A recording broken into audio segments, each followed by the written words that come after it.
So let's talk about restrictions, what's called CCRs, covenants, conditions, and restrictions.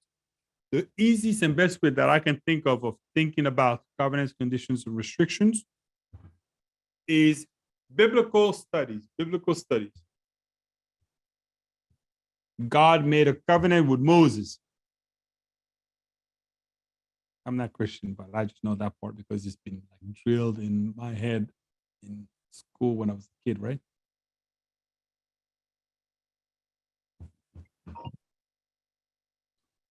Anyone religious in here?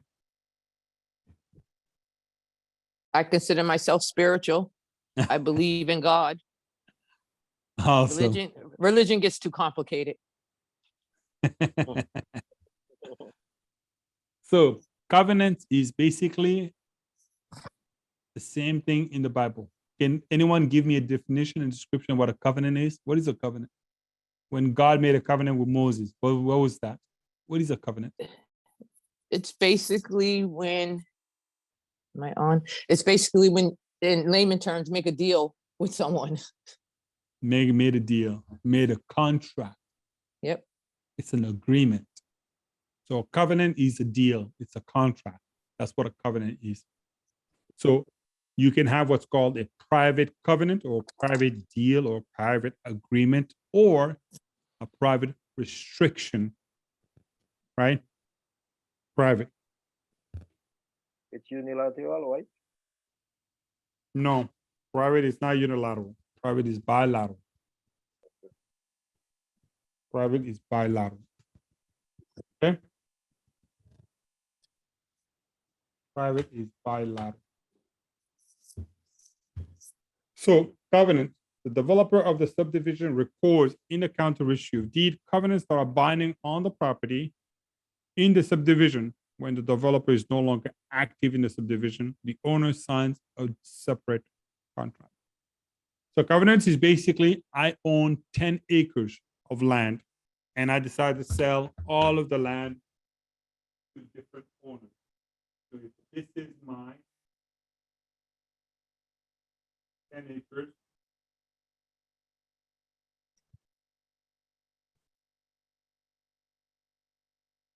One, two, three, four, five. When you are next to the screen, we don't hear you. It's okay. I wasn't saying anything. I was just drawing so you can see the screen. Okay. So if you have a subdeveloper that owns 10 acres of land and he decides to sell the 10 acres to individual, he can impose conditions for you to follow when you're buying that house or that land. He can say, if you buy one of my land, you cannot build anything smaller than 3,000 square feet, but you cannot build anything bigger than 5,000 square feet. You cannot build anything that has any color other than white or black or a combination of the two. You cannot put a big fence in front of your property. You cannot put a small fence in front of your property. It has to be a medium size. It has to be a white picket fence. He can put those impositions on you.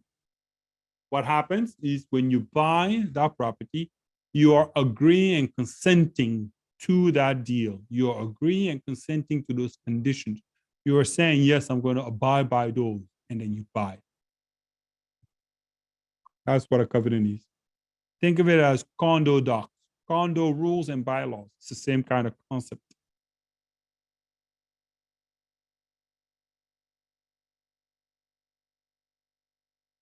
When the developer is no longer available and no longer part of the subdivision, the agreements can be changed, but it requires everybody in the association to agree to change it. It's the same as a self-governance. And that's what a covenant is. Do you guys have any questions about a covenant? Now, this is very important. Anyone that breaks these covenants can lose their property and their money. So first guy buys it, he respects it. Third guy respects it. Fourth guy, fifth guy respect it. Second guy changes the thing. The subdivision owner can file a lawsuit and kick the second floor out and take his property. Or if the subdivision is no longer under this control of this guy, these owners can sue this guy to have him kicked out of the subdivision and they take the property. And that's what that is. It is enforced by the developer or the subdivision owner through court action. Here's a funny story that might help you remember this one. There was a subdivision, I think in Florida somewhere, where they had rules. You buy a house in this community, you cannot do anything, make any changes to the exterior of your property. You can update it, but it has to be the same. It has to remain the same. And the rule is very simple. No parking or anything outrageous outside. The color of your house has to be white or black or a combination of the two. Some guy took his money and went and bought a house in that subdivision, knowing those rules. But he thought that he was not going, he thought that he was going to get away with it. So he decided to paint his house these funky colors like red, yellow, and all these white colors in the subdivision. The subdivision came to him and said, hey, you're breaking the rules. House has to be white, black, or combination of two. It cannot be this. The guy answered, did you help me buy this house? When I was working hard to make this money to buy this house, did you like, don't tell me what I can and cannot do to my house. Guess what happened? They sued him. Guess what happened after they got sued? The judge forced the person to change the color. The judge said, change the color or lose the house. So the guy went and hired painters again, and they took down all of the bright colors, and they painted the house like a cow.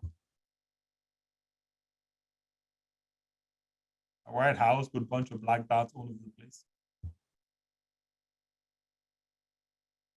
It looked worse than it looked before. It looked really ugly. So what happened? The guys came back to them and said, what the hell are you doing? The guy said, I'm painting it black, white, or combination too.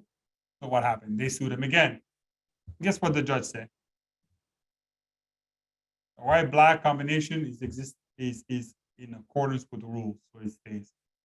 Now there's a association out there that has a house that looks like a cow in the middle of it. Fun story? No? Okay. Well, hopefully it helps you remember a covenant. Because Moses put a cow in his ark. Ha! Anyway. Condition. Condition is created by the deed of the grantor. This is basically not in a subdivision, but usually one-on-one sale transaction. I own a house, I sell the house to you, one-on-one. But in selling the house, I put a condition that you are aware of and you agree to. It's basically a restriction. If it's violated, it gives the grantor or the heir of the grantor the right to demand forfeiture of the property.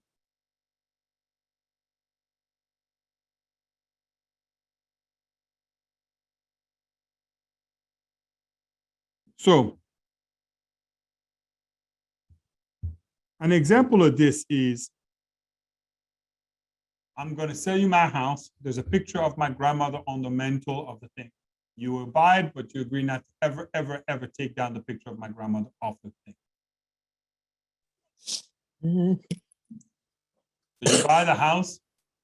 10 years later, after I'm dead, you take the picture of my grandmother down. My kids find out about it. They take the house from me.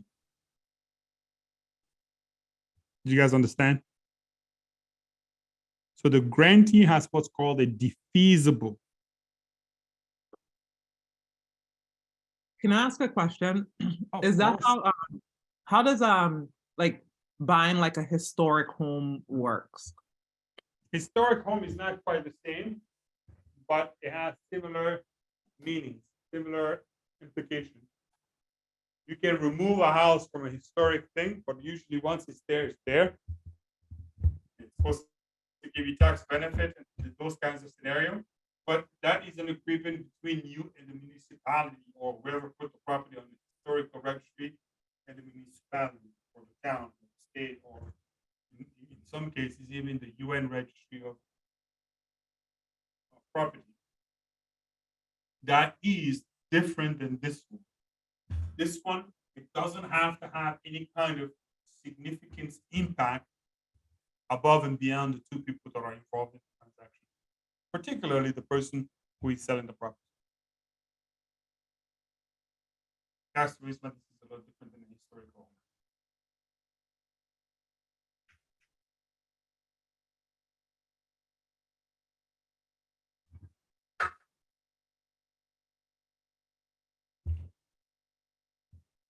You need to know the word defeasible. This word, you need to know that. For the example. I got a question. It's kind of outside of this. No worries. So if you buy land, right? Let's say you buy 10 acres and you build numerous amounts of houses on the land. How do you know what price to set for these, like for the land? Do you have like somebody come and appraise it for you, or like what determines that? Supply and demand. There are three ways to appraise a house, but we can talk about that we can talk about that because in here there's a chapter about appraisal. And by the time you're done with the class, you should be able to learn how to price that. But there are three ways to appraise a property. The first one is called the sales comp. Basically, what a land next door sold for that's similar to yours. Number two is replacement or reproduction value. That is, if there's no comp similar to this one, how much does it take to do something similar to what you just did? And then the third one is, so this is cost, insurance value, replacement value, and economical value, like income value. So this one is how much money does it produce? Those are the three main ways to evaluate a property. Okay, and say if your land is like 10 miles away from the closest property, so you're gonna go buy the nearest, obviously it's still gonna be 10 miles, right? That's where if the nearest, well, what's gonna happen? What's between your house and what's in that 10-mile? What's in that 10-mile window? What is in that 10-mile window? No, I was just saying, Nothing. like you got like secluded land, and you just build some properties on it, and the nearest house is probably 5 miles or something. Just assuming you still got to go by that, basically, right? The nearest house would be 5 miles still, right? No, in that place you have to like look at a replacement cost. You don't. If there are no sales near your comps, no sales near your comps, then the thing you do is you figure out how much does it cost to replace it. So let me give you an example. And this is why it's important to know these kinds of things where you're investing in real estate, right?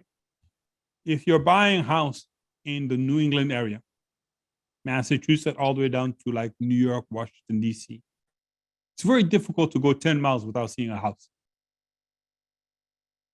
So there's always going to be sales comp because land is scarce. It's not abundant and it's more valuable. There's half of the US population lives on the east coast of the United States. 80% live from the Mississippi River all the way to the Atlantic Ocean. That's the way America is structured. Only 20% of America live from the Mississippi all the way west towards California. 20%. So if I have land and a house in the East Coast, it's very easy for me to do number one, which is the sales comparison approach. But if I'm buying a house or land in places like, I don't know, Texas, places like Indiana, Kansas, Nebraska, Missouri, or whatever, you can go 10, 20 miles without seeing a house. There's an abundance of land in that area. Those neighborhoods, the way that they appraise value is what's called replacement cost. The land is cheap, therefore what's expensive over there is the cost of material and the labor to put it together. And that's how they appraise value in those circumstances where there's no sales comparison. Gotcha. The third one is how much money this property brings you. And that's called the income approach, using a formula called NOI over value times cap rate. So using the capitalization rate formula, you can figure out that if you're looking for 10% return on your money and you have a building that's bringing you $100,000, that property is worth $1 million to you because your interest rate, your return is 10%. If you want a 13% return on your money and you have a house that's worth making you $100,000, that property is worth $1.3 million for you because you do the 13% times the $100,000. So income approach is the third way, but that one is typically used on income producing properties. So these are the three main methods, the most common methods of evaluating what the house, the land, and the surrounding areas is worth to you. Any other questions?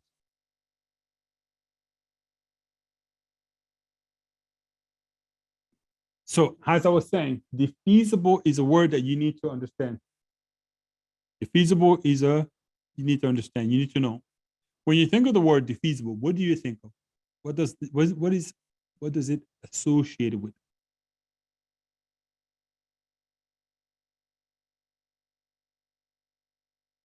Defeasible.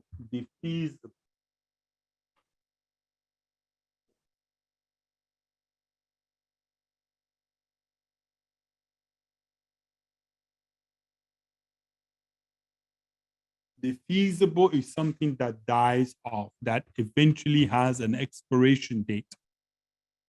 So the grantee has a defeasible estate. That it comes with a condition that is subsequent or that the grantee can be forced to give up if the condition is not followed. So there are two terms in the way that you own a property. The first one is called a defeasible. The other one is called a fee simple. Fee simple means that there's no debt, there's no expiration to it. It's yours forever. So the opposite of defeasible is the fee simple. You also have to know this word, grantee. All these words that ends with EE and OR on the book have to be words that you master, that you have to know them in and out. Usually the words that, not usually, all the time, the words that ends with EE is the person that is giving it. And the word, that's taken, the word that ends in OR, the person that's giving it. So grantor is the one that's giving the house. Grantee is the one that is taking the house. You have to remember the terminology of the mortgage, mortgagor and mortgagee. Mortgagor is the person that is giving the title. Therefore, they're taking the loan. Mortgagee is the person that's taking the title, therefore giving the money. So the mortgagee is the bank. Mortgagor is the owner of the house. You guys understand that? Everybody gets that question wrong on the exam, except for my students, because I emphasize it a lot. OR, grantor, is the homeowner, because the homeowner gives up the title of the house in exchange for money they're taking. Grantee is the bank, because they're taking the title of the house, putting their name on it in exchange for giving up the money. Grantor, grantee. You guys understand? Yes. So just to be clear, grantee is the buyer, grantor is the seller. That is exactly right. Okay. Land mortgagor, mortgagee is the owner of the house, mortgagee. Conveyor is the seller of the house, conveyee is the person receiving who's it being conveyed to. Assignor is the person that is giving the assignment, assignee is the person receiving the assignment. All these words that end in OR and EE. Employer is the person who's giving the job. Employee is the person who's taking the job.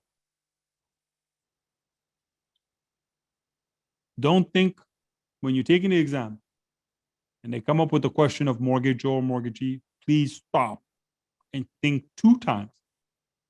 And remember who's getting the money in the mortgage transaction. Because the person who's getting the money has to give up something. And the thing they give up is the house or the title of the house. The title of the house. They give up the title of the house. So they are the one that is in control, like the employer, because they can just say, no, I don't want to give up the title of my house. I'm going to go with someone else. Okay? It's going to be on the exam, so please remember that. And you said the mortgagee is the bank Yes, the mortgagee is the bank. and the mortgagor is the person that's buying the house. Yes. Okay. Because the process is what confuses a lot of people. You think, oh, I don't own a house until I pay it off completely. The bank technically owns my house. That is not true. From the moment when you're buying the house, the moment when you put a deposit, you technically own the house, and therefore you are able to take the title and give it up to the bank as a guarantee for the money that you're going to take from the bank, that you're going to give it to the seller. That's the real process. But because the seller doesn't trust you, they do it simultaneously. And the simultaneous way that they do it is that as the bank is being given the title from you by the seller is receiving money from the bank for giving you the title.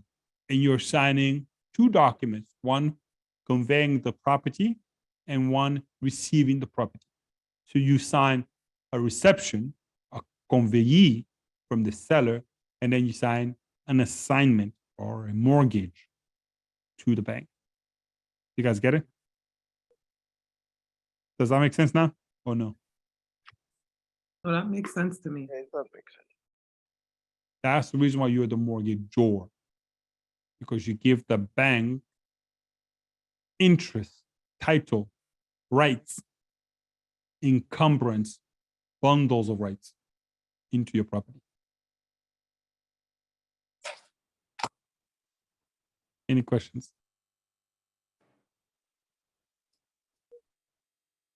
Who's ready for lunch? I see Miss Jackson in the kitchen, like cooking, huh? Just getting ready. So it runs with the land. It runs with the land. This one is important because it basically says that even if I buy the property, remember I bought a property from the seller who wanted to leave the picture of their grandmother on the fireplace mantle. Remember that example? Yeah. So what happened if I, the buyer, sell the house to someone else? Do they then have the opportunity to take the picture down? More than likely, no, right? No, not more than likely. No, Yeah, no. they don't have the right. If they sell it to someone else, that person also has to leave the picture on the fireplace. You guys get the idea? It runs with the land, which means So- that the restriction passes from subsequent taking title of the ownership. Whoever takes subsequent ownership has to respect whatever the rules that are put in the house. Until that rule is made illegal by a court, it stays with the house. Wow. And that's what happened with Black people buying houses in Mission Hill. Back in the days, during segregation and all these other things, there used to be homes that were prohibited from being sold to minorities. So that a neighborhood like Whitestown in Indiana or somewhere, you had to be white to buy a house there. From the developer into the law. And it was like that until the Supreme Court banned segregation, enforced fair housing laws. Then it became outlawed. So you can't do that anymore. But that's the concept. So when they ban those kinds of things, if you know the story of Boston, Mission Hill, they used to burn down the homes rather than sell it to minorities because they didn't want minorities in the neighborhood. That's where I live too, Mission Hill. That's right. So if you go through Mission Hill, you might still, if you go through Mission Hill, you might still find some houses that are burned down to the ground. No, Yeah, facts. they used to have the abandoned buildings back in the 80s, the burned down ones. Yeah. Mhm. They used to give them away for like $1. Dollar, yeah. Yeah, like a couple of dollars. Like, that was it. How many of them did you get, Bryce? Actually, not me. My father. My father got like 2 of them. He got like 2 of them. One in Dorchester and one in Brockton. Does it still have them? No, he sold the houses. Come on, man. This generational wealth, bro. You gotta keep it and give it to your kids. I know. You know, that's his story to tell, but you know, he was into it. So are you gonna buy some to give it to your kids? When I have some, you know, I'm just trying to wait for, you know, someone special. Yeah, wait for that special person to Oh. come in my life. Bryce, that's the wrong mentality, bro. That's the wrong mentality. I'm joking. You buy the house now so that when you find the right one and you have the kid, Exactly. you have the house Exactly. to give to them. Yeah, exactly. All right, cool. So, example of this is possible conditions like liquor is not allowed to be served on the premises. Certain business activities are not permitted. Like, and some of these rules are really weird, but let me give you guys an example. Boston has all of these universities, but no fraternity and sorority housing. Have you ever noticed that or no? No. If you go to the South, any major university south of New England have sorority and fraternity clubs, houses, and bunch of things, right? Yep, But not Massachusetts, not Boston particularly. that's correct. Ever wonder why? Uh, Real estate law. okay. Why? Why? Do you know why? I mean, I would like to know. I went to school in Alabama and there was sorority and fraternity houses. Because Massachusetts, particularly Boston, has an anti-brothel law. What's the definition of a brothel?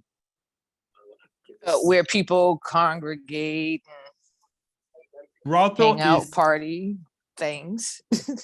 not necessarily. Brothel is a home where 6 or more unrelated same-sex people occupy the place. That's the definition of a Okay. brothel. Whatever they do in there is irrelevant. But the brothel, by definition, is 6 or more unrelated people occupying a dwelling is considered a brothel. And there's an anti-brothel law in Massachusetts. So when you have a sorority and fraternity where 6 or more people live in that home, it becomes a brothel, even if the activities in there are not. What's the word I'm looking for? Did you say same sex? It has to be Same-sex. same sex? Okay. Joel cai na tua cansaço aí de conseguir. Patrick, mute yourself when you're talking to someone else. Thank you. So, Okay. so, Sorry. so same sex, unrelated, 6 people more is considered a brothel in Massachusetts. And there's that law that exists from the 1700s. So no university has adopted. So sorority and fraternity, because sorority and fraternity by definition are of same sex. Sororities are sisters, fraternities brothers, same sex, can't have a house, they can't live in the same place, kind of scenario. Even the dorms, for example, at Harvard. I'm familiar with that one because I attended my first years there. The homes have co-ed. They're But not same. What about a school like Simmons College? But does Simmons College offer housing to their students? I think they do. I didn't know that. But also Simmons is not in Boston, right? No. It's So Boston, I'm not aware of any university in Boston that offers dorms for only same-sex that is in Boston that offer same-sex dorms to people because it would violate the brothel law. Simmons is in the Fenway. I'm sorry? Simmons is in the Fenway. Simmons is in Fenway Yeah. and they offer dorms? Yeah, I believe they offer. It's in the colleges of Fenway, like all that, like Wentworth, all that. It's in that little system. Northeastern, all that, I believe. Yeah, I didn't know Simmons offered dorms to same-sex, but I know But that. I No, think no, no. they, It's an all women's No. college, right? It's an all women's college, Simmons. I think it's basically rooms in them buildings. They just Yeah. like, just like studio apartments in there for them. Yeah. So it's not the same housing, it's apartment. Okay, I don't know how it works, but that's It the doesn't rule. fall under the brothel law, though. No, because it's individual units. Yeah.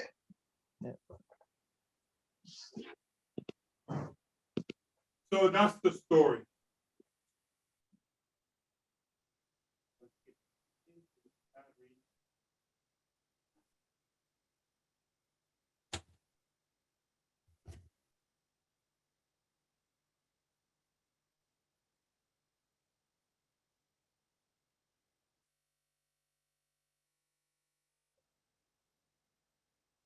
Your mic is unplugged.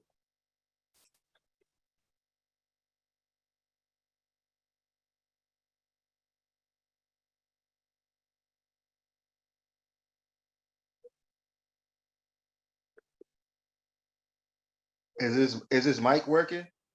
Yeah, I'm give me a second. Oh, okay.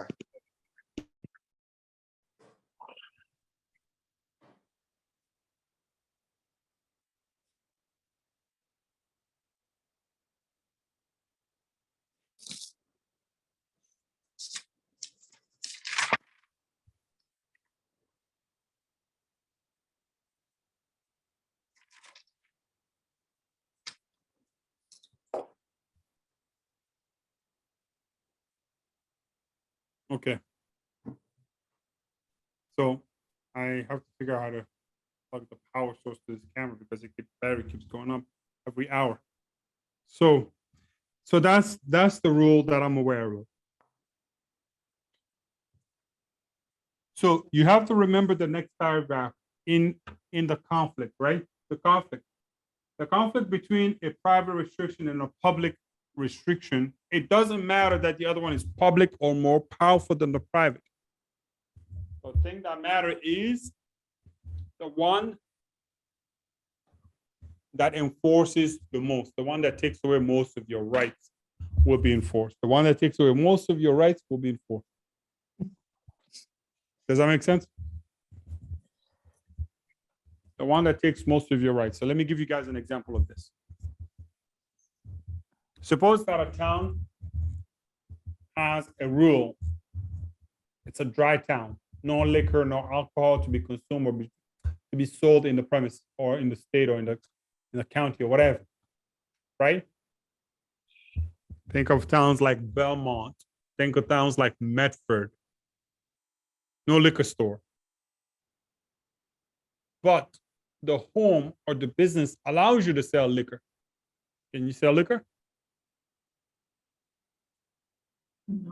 No. No, you cannot sell liquor. But what happened if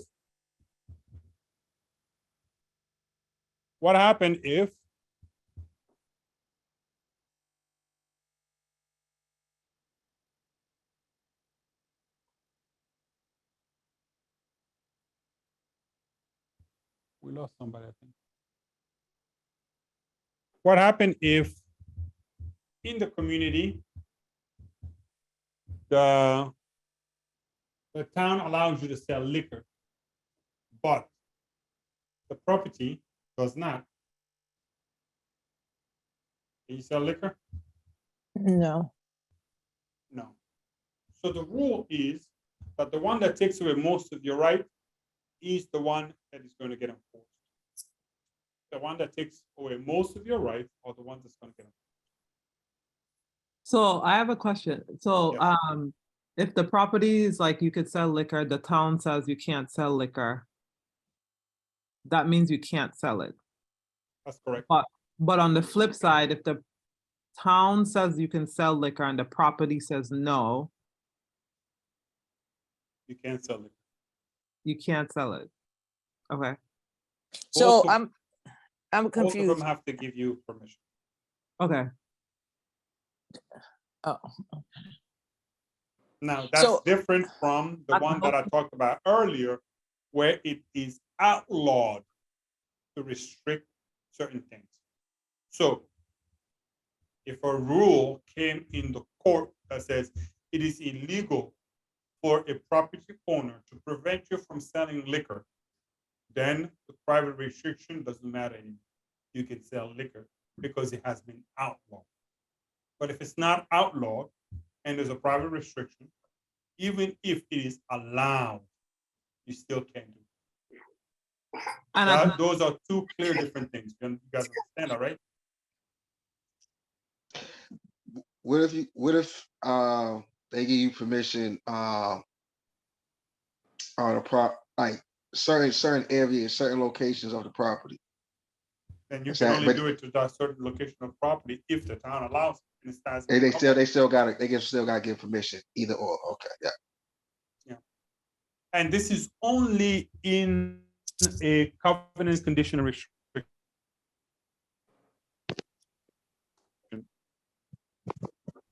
This is only in a that you buy. They don't put restrictions in them. You could do whatever you want as long as the town allows. But you might find homes out there randomly where the seller has an issue with something and is going to place a restriction on it. And that's what you have to be aware of. so just so I'm clear, I buy your home and you tell me, Mandela, you can't do X, Y, Z, but the town says I can do X, Y, Z. Who's winning that? The one that You. yeah. Okay, so because now it let's becomes a flip it. contract. Okay, so because it now becomes- let's flip it. Okay. I buy your home. You say I can. Town says I can't. Who wins that? The town. Okay, I'm clear now. So it's the one that takes away most of your rights that wins Okay, because it's an agreement. all right. You're consenting to it. The only time that this goes away is if, and only if, the city, the town, the state, or the federal government outlawed the restriction that are placed on you. Okay. Got it. I'm good.